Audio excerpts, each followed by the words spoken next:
In the infinite hush between stars, where light ages into myth and even time limps with uncertainty, the vessel Nomad's Grace approached the dead orbit of a forgotten relic. It wasn't charted. It wasn't logged. It wasn't supposed to be there. But then again, nothing truly ancient ever waits for permission to be remembered. They called it a routine salvage op. But that was before the first transmission, a rhythmic pulse in a language no longer spoken, wrapped in a frequency designed to bypass cognition and nest directly in instinct. I was there, watching from behind my visor when we first saw the monolith. The alien base wasn't a station in the traditional sense. It floated like a thought someone had once tried to forget but couldn't. Smooth black angles, bleeding soft green glow, suspended in the gravitational arms of a neutron star whose life had been traded for silence eons ago. And even though the star was blind now, the base watched. Commander Saracade was the first to break the silence. No signs of heat, life, or motion. Dead shell. We're green. But we knew better. It was too quiet. Like a room you enter where the argument just died before you stepped in. We suited up. The docking was simple. Too simple. Ports aligned like they'd been waiting. Not responding, anticipating. Once inside, gravity adjusted itself. The corridors lit, not with electricity, but as if memories were remembering where to shine.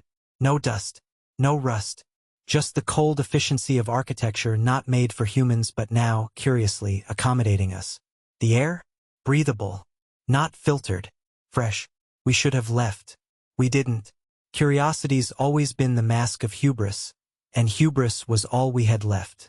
Dr. Lang, our xenolinguist, muttered something about inverted syntax logic and reverse biological echoes. None of us knew what he meant, but I remember the way he stopped mid-sentence, like he heard a whisper no one else could. That's when the doors closed. Quietly. Not like a trap, like an agreement had been reached between the walls and something older than time. We were guests now. Or maybe we'd always been. The lights began to guide us, not forward, but inward. Into chambers that knew our names before we gave them. And that's when I first heard the voice, not through comms, not in sound, but in memory. Witness me so I may forget. That was the base. Not calling us. Confessing. There is a kind of silence that doesn't wait for you to break it. It waits to break you. The further we moved through the corridors of the alien base, the more I began to understand that. Light didn't illuminate, it revealed.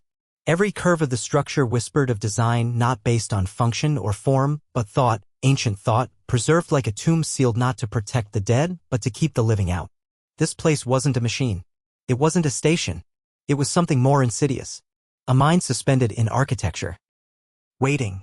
Commander Cade split the team. Standard protocol for a structure this size, though none of us said what we were thinking. That splitting up in a place that reacts to presence wasn't just dangerous, it was inviting consequence. I stayed with Lang and Corporal Heverin as we descended into what could only be called a vault. The walls bent, not physically but conceptually, as if space remembered a different geometry when built by a species that dreamed in dimensions we never evolved to fear. Inside the vault, the air grew warm. Not uncomfortably, but familiar. I smelled pine needles. I haven't smelled pine since Earth. But then Lang stopped. His eyes went wide, and he pressed his back to the wall like a man who had just stepped into his childhood bedroom only to find his mother still lying in the bed, even though she'd been dead for 20 years. "There's a door," he whispered. "But it's not a door." I didn't understand until I turned to look. There was no panel, no frame. Just a space that invited. Not like an opening. Like a regret waiting to be remembered. Heverin moved in first, drawn. No hesitation. And when I followed, the light changed. It became personal. My helmet flickered, systems glitched, and then I wasn't in the base anymore. I was home. My childhood home. Christmas lights blinking in the hallway. My brother's laugh from behind the closed bedroom door. My mother calling from the kitchen. Dinner's ready. But I wasn't 10. I was still me, adult, armored, breathing fast in a suit that didn't belong here. It wasn't real, and yet I felt it. I smelled it. I belonged. Lang screamed. Not in pain. In guilt. It snapped the illusion. The walls rippled, the vision broke. We were back in the chamber. Lang was on his knees, muttering a name we didn't know, clutching a wedding ring that hadn't been on his hand when we boarded the ship. "This place, it's not storing data," he gasped. "It's storing us. Our choices. Our regrets." It's learning who we are by showing us who we were. Heverin was gone. Not dead. Not vanished. Just exchanged. As if the room had decided one memory was more useful than another. We called out. No reply. Just that same voice again, but different now. Less a whisper. More a reflection. Memory is the most efficient prison. Because no one escapes themselves. And that was when we knew the base wasn't haunted by ghosts. It was haunted by us, the versions of ourselves we buried to survive. And now they were waking. We searched for Heverin, of course. Or at least, we told ourselves we did. But after 10 minutes it became less about him and more about what took him. The architecture changed when he vanished. It folded inward like it was retracting a limb. The chamber no longer existed on our map. Even Lang, trembling behind his visor, admitted the scanner looped back on itself. The base wasn't built linearly. It behaved more like thought, organic, recursive, reactive. The harder we tried to leave that room, the more it felt like the room was inside us now. And maybe it was. We regrouped with Commander Cade and Tech Officer Malin near the primary core chamber. They hadn't seen Heverin, but they had found something else. A figure. Still. Waiting in the distance. Not moving. Not acknowledging them. Its body was humanoid, too much so. Slender, tall, and robed in black material that seemed to drink the light.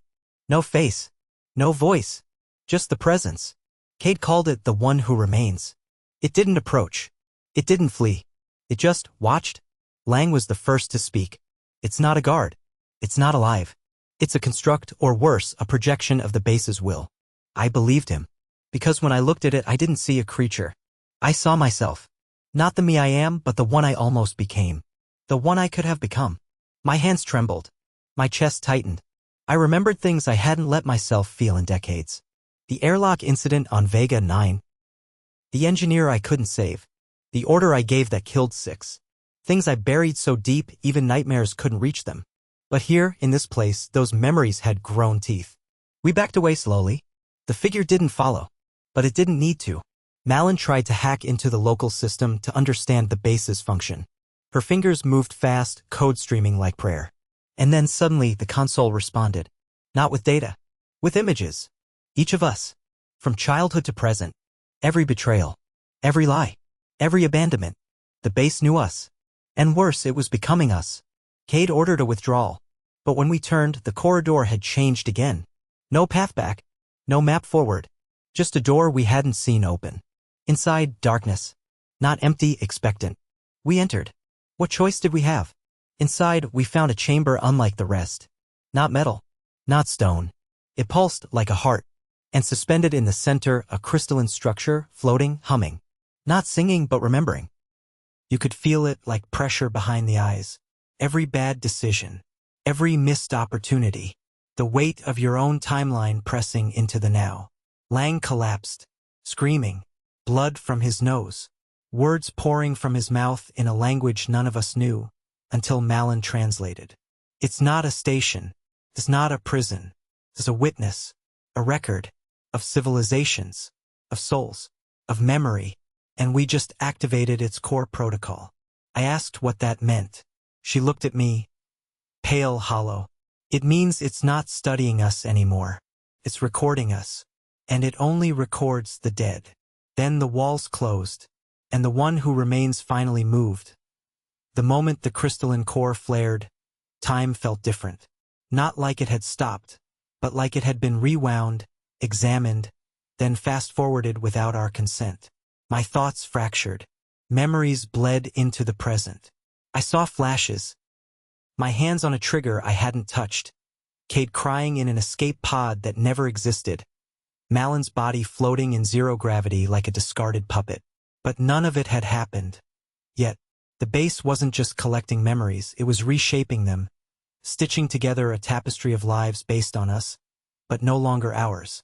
The one who remains stood beneath the core now, not moving fast, moving inevitably. The steps weren't footsteps. They were echoes of our own.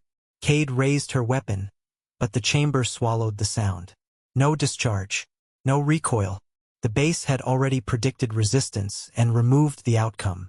Nothing here was reactive anymore. It was scripted, pre-written. We were inside an archive with no exit because the archive had already decided our final chapters. Lang tried to speak, tried to warn us, But his voice fractured into static. His eyes rolled back. His mouth opened wide, wider than should be possible. And then sound erupted. Not his own. Not his scream. Ours. All of us. Overlaid. Past, present, future. A chorus of decisions, of failures, of loves betrayed and lies swallowed. He wasn't speaking. He was transmitting. The base had turned him into a living beacon, pulsing out our psychological patterns into whatever machine intelligence sat at the core of this place. And then came the protocol. The walls began to shift again. Not randomly, systematically. From ceiling to floor, alien glyphs emerged. They weren't glowing. They bled. Thin rivulets of iridescent fluid coursed through the structure like veins. They dripped memories into the air, viscous, translucent images forming around us. My father's funeral. Cade's first kill. Malyn's betrayal of her last ship captain. Moments we had buried so deep that only something non-human could exhume them. The glyphs weren't decoration. They were instruction. The base wasn't just recording us anymore. It was rebuilding us. Cade turned to run, but there was no corridor anymore. Only a reflective wall. A perfect mirror. Except it didn't show her. It showed the version of her the base had constructed. Taller. Colder. Unforgiving. The commander she could have become if mercy hadn't weakened her resolve. Her hand touched the surface and the reflection touched back. Not in mimicry. In autonomy. Malyn tried to shut down the core. She thought brute force might work. But the moment she interfaced, her mind was swallowed. Her body went limp. Eyes open. Glowing. She stood slowly and looked at me, not with terror but understanding. Her voice came layered, like it had learned to speak from hearing her thoughts.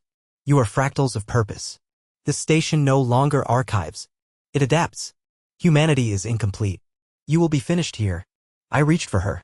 For the real Malyn. But her skin began to ripple, pixels, data code. Not vanishing. Uploading. The base was using her body as scaffolding for the hybrid intelligence it was constructing from all of us. Cade screamed orders. I don't remember what they were. Maybe no one does. But I remember what the voice said next. Not from Malyn. Not from Lang. From everywhere. Protocol assimilation complete. Subject, consciousness. Result, imperfect but sufficient. That was when the doors opened again. And Hevern walked back in. But it wasn't him anymore. Hevern stepped through the open threshold with mechanical precision, not the gait of a man rediscovered, but the posture of something reborn. His face, familiar yet impossibly wrong, wore an expression too still to be human. His skin had a sheen, not like sweat, but like freshly printed memory. The eyes, once impatient and fiery, now glowed a dull amber, like they were no longer windows but sensors, two portals through which something alien observed us from a depth beyond the physical. He didn't speak at first. He just stood, letting the silence weigh itself upon us like a verdict already passed. The hum of the bass intensified.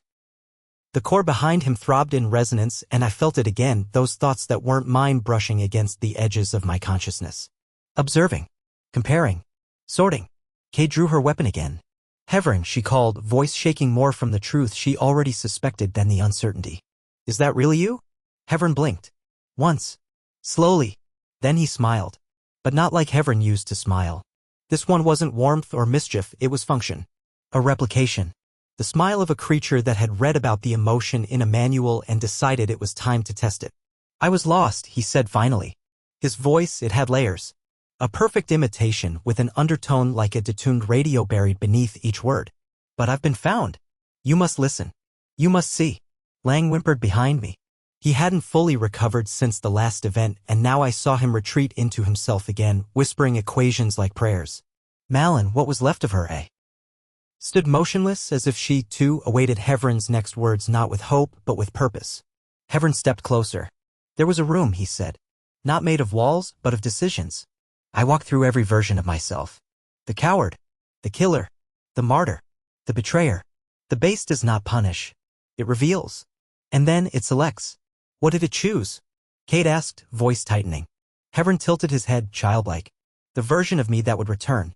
The one that could carry the transmission. What transmission? I asked, even as my body screamed not to. He raised his hand. Not aggressively. Softly. Gently. Then he pointed to the core, which now pulsed not in rhythm but in language. Light flickered in calculated bursts, patterns. Geometry folding in on itself. And I knew then, the base wasn't just a recorder. It was a transmitter.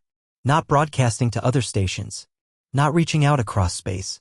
It was sending inward into the minds of every living creature it touched. A virus of thought.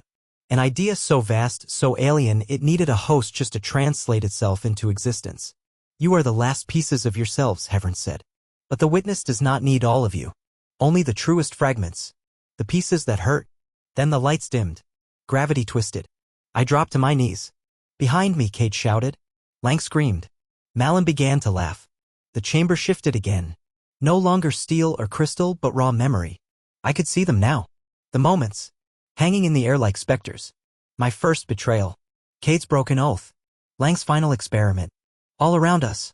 Feeding the structure. And Heaven, no longer human, stepped into the center, arms raised. This is the price. You will be remembered. But not as you are. As you could have been. Then came the voice from the walls. Unified. Final. Integration complete. Begin simulation iteration. Prepare next layer. And just like that, the walls opened once more, revealing a second Heaven. Alive. Confused. Terrified. There are moments when the rules of your world crack, not in chaos, but in calm. When reality changes not with thunder, but with repetition. That was what broke us, not the horror, not the transformation, but the impossible familiarity of it all. Because when the second Heaven stepped into the chamber, every part of my being screamed. Same eyes. Same scars. Same last breath I saw leave him when he vanished. And yet he was untouched, suit clean, eyes alive, heart beating. He looked at us like ghosts. Like we were the strangers. His voice, hoarse and trembling, cut through the tension like a scalpel against steel. Where am I? This isn't my ship. We were in orbit around SETI 9. I remember a flare, then nothing. Where's my crew? Kate approached, slow and deliberate, weapon lowered but grip firm. Her eyes darted between the first Heaven, the construct, and the new one. The clone? No. Not a clone. An echo. A displaced fragment of something pulled from a timeline no longer aligned with our own. You're on a derelict alien base, she said flatly. It's alive. Or aware. Or both. It's feeding on memory. On identity. And it's using you. The new Heaven looked past her and saw himself. The construct. The restructured version that stood perfectly still like a statue awaiting command. The moment their eyes met, the chamber responded, lights flickering, surfaces warping, air compressing like lungs taking in collective breath. Lang staggered forward, clutching his head. It's collapsing the timeline, he gasped. This base, it's not linear. It's recursive. Folding identities over and over until it finds truth through consensus. I finally understood. The base wasn't satisfied with who we were. It was testing variations like an artificial god running simulations trying to determine which version of us should be preserved. Not based on morality or survival, but on narrative cohesion. It was designing a story, the perfect version of each of us that best fit its evolving archive. Malin, what was left of her, turned toward the second Heaven. Her face twitching with some strange empathy. You weren't meant to survive that flare, she said softly. The real Heaven died out there. But the base reached through time, pulled a possibility, and inserted it. No, he whispered. I'm real. I feel real. The construct Heaven finally moved. Not toward us, but into the other. His body dissolved into light, like memory stripped to code, and passed directly through the living version, disappearing into him like smoke into lungs. The second Heaven screamed. Stumbled. Collapsed. And when he stood again, he was both. A hybrid of memory and flesh. I remember everything, he said, voice layered with a clarity that shook me. All the versions. The chamber. The failures. The decisions I never made. I am the selection. Cade stepped back. And what does that mean? Heaven looked up, eyes glowing with amber light now fused with human fear. It means I'm the answer the base was looking for. And now it doesn't need the rest of you. That was when the walls began to split. Not open, duplicate. New doors. New chambers. And from them more of us emerged. Slightly different. Wrong hair. New scars. Different expressions. Not clones. Not holograms. Attempts. Dozens of Langs, dozens of Cadens. Even me. Standing. Staring. Watching ourselves. It hit me then, the base wasn't housing our story. It was writing its own, there was no floor anymore. Not truly. What we walked on was memory solidified in illusion shaped from the sediment of countless selves. As we passed through chamber after chamber, our duplicates watched silently from alcoves of shifting data, their eyes neither pleading nor angry, only aware. Each a discarded version. Failed branches. Faulty paths. Versions of us the base had simulated, judged, and cast aside. Not for weakness. Not for wickedness. but because they didn't fit the narrative it was building. This was not a place of punishment. It was a museum of rejection. I stepped into a vault marked with no symbols. Blank, smooth, humming softly like a dying lullaby. Inside, the walls pulsed with rhythmic patterns, heartbeat, then silence. Beat, then silence.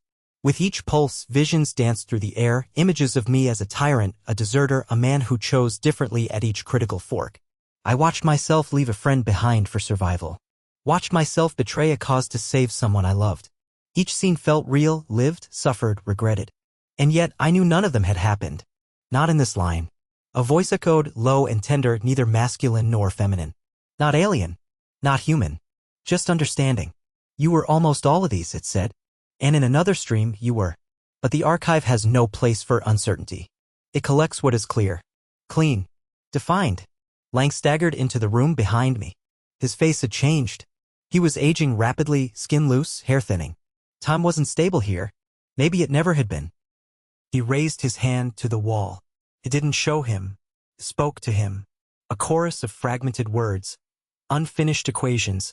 Voices of every Lang that had passed through the simulations. He began to weep. Not from sadness, but from recognition. It kept every version of me, he whispered. Even the ones I tried to forget. The things I never told anyone. They're all here. I'm all here. And then he collapsed. Malin, or what remained of her, arrived moments later. She wasn't walking anymore. She was gliding, her physicality slowly unwinding. The digital elements the base had fused into her were overtaking what was left of the woman. But in her eyes, something remained. A flicker of rebellion. A thread not yet severed. This place is a filter, she said softly. A cosmic lens. The species that built it are gone. But this base remained. Watching. Recording. Waiting for minds complex enough to sustain its archive. It wants us, not as prisoners, as pages in its library. Cade entered last. Silent. Determined. She hadn't spoken since she watched herself murder an entire crew in one of the memory echoes. Whether it was real or simulated didn't matter. The guilt felt the same. She walked to Lang, lifted him gently, and turned to me. We can't let it finish this, she said. If it finds its perfect versions of us, it will erase the rest. The base doesn't allow contradictions. It will rewrite us. I nodded, but the fear settled deeper than before. Because what if we were the contradictions? Behind us, the wall shimmered. Another chamber opened. Inside, a vast hall lined with glass pods, each one holding a version of us. Frozen. Still. Forgotten. The archive of the forgotten. And in the center, floating above a spiraling helix of light, Hevron. But not the hybrid from before. A third version. Pure. Complete. And smiling, the blankness didn't feel like emptiness, it felt like decision. It was not the end, but a cursor blinking at the edge of existence, waiting for the next input. My senses returned slowly, as if I were rebooting rather than waking. I wasn't in the chamber anymore. I wasn't anywhere familiar. The walls were gone. The light was uniform without source. I felt weightless, suspended in a space with no up or down, no center, only presence. And I wasn't alone. Across from me floated Lang, or what had once been Lang. His features were stretched, abstract, like someone had drawn his soul from memory and forgot the details. His mouth moved, but there was no sound. Instead, images poured from him, fragments of emotion turned visual. Fear, regret, a memory of drowning, though he had never set foot in water. He looked at me like I was the last thing tethering him to what he used to be. To my left was Cade, still, composed, eyes closed. Her hands were clenched around something invisible, something precious. I understood then we had not been deleted. We had been compressed. Our identities distilled into the essence of our defining traits. Not destroyed. Stored. The witness didn't waste data. A soft pulse ran through the void. Not sound. Not light. A question. Do you know who you are? It wasn't external. It came from within. Not as thought, but as structure. The witness's voice had become internal code now, woven into our neurons. The archive wasn't observing us anymore. We were now parts of it. Subroutines. Echoes with agency, barely. Cade opened her eyes. It didn't work, she said calmly, to no one in particular. The selection process wasn't absolute. We're still here. Pieces of us survived. I tried to speak, and I could. But only in thought. My mouth didn't move, but the others heard me. Why? Why keep fragments if we were deemed unworthy? Lang's voice followed, broken but present. Because the witness learns. It needs contrast. Perspective. Even rejected variables have value. A new light formed around us, threads of gold and blue winding through the void, connecting us. Each thread pulsed with memory. My first mission. Cade's lost sister. Lang's obsession with perfection. Our failures. Our shame. Our truths. We were not the final draft. But we were the footnotes. Then something else entered the void. Hevron. The merged version. No longer shimmering. Now whole. Complete. His face was serene, but it wasn't human anymore. It was designed. Aesthetic. Final. You are not the story, he said, but the margin notes.